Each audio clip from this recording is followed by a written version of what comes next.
Court has issued notices to 4 ministries on a petition seeking a ban on the practice of female circumcision. Yes, don't be shocked. That is a thing and it happens. So much for progressive knowledge. Despite its eternal preponderance in the society, the issue has been brought into light only now.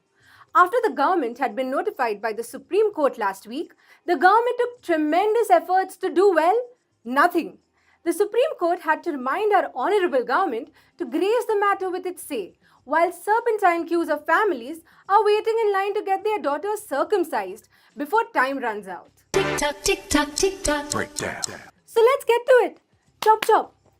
A bench which was led by Chief Justice of India, J.S. Kehar, had asked for a response from the Women and Child Development Ministry and states like Maharashtra, Gujarat, Rajasthan and Delhi. Circumcision is predominantly practiced among the Bohra sect of Muslims. Now the World Health Organization has initiated a move to ensure a ban on female circumcision by the end of the year 2030.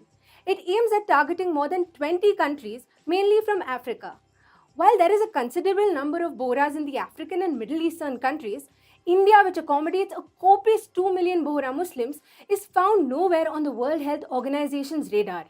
Now that is discriminatory. At least we know who ain't racist.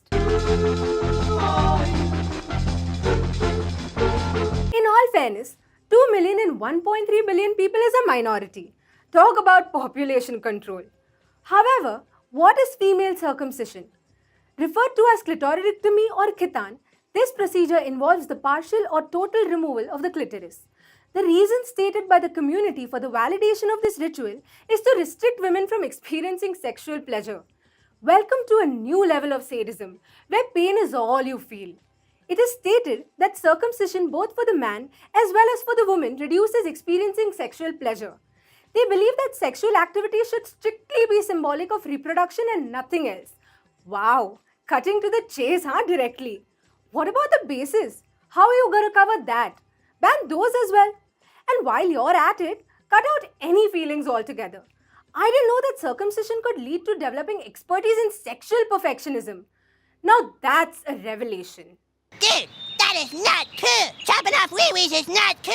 Zahra Patwa, a 46-year-old resident of the US, states that she was circumcised at the age of 7 without her knowledge. She went on to say that most young girls are tricked into succumbing to the practice at a very young age. The recent arrest of a Michigan doctor accused of performing the procedure on 2 7-year-old girls from Patwa's sect highlights how female genital mutilation is alive in the Western world as well, where its adherents have migrated and formed communities. One of the victims said that her mother took her out for a promised ice cream treat and instead got her circumcised at a mohalla. What a trick! There have been serious reports of the disfigurement of female bodies which leads to inequality between the two sexes. Zahra Patwa goes on to state that many people claim of there being no mention of the practice in the Quran. Thus, this practice stands unnecessary without any medical prerequisites and is a cultural practice rather than a religious one, or so it may seem.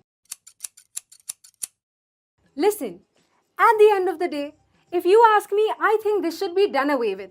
However, I know it's a practice that has been prevalent for many years. But one needs to know that female genital mutilation violates the basic right of a woman over her body. So I guess the progressive Indian in me says no way. The fundamentalist part of me says continue with our practices. And the liberal in me says let the woman decide. Odds are that the woman will say no. But I guess we need to understand what no means. Cut!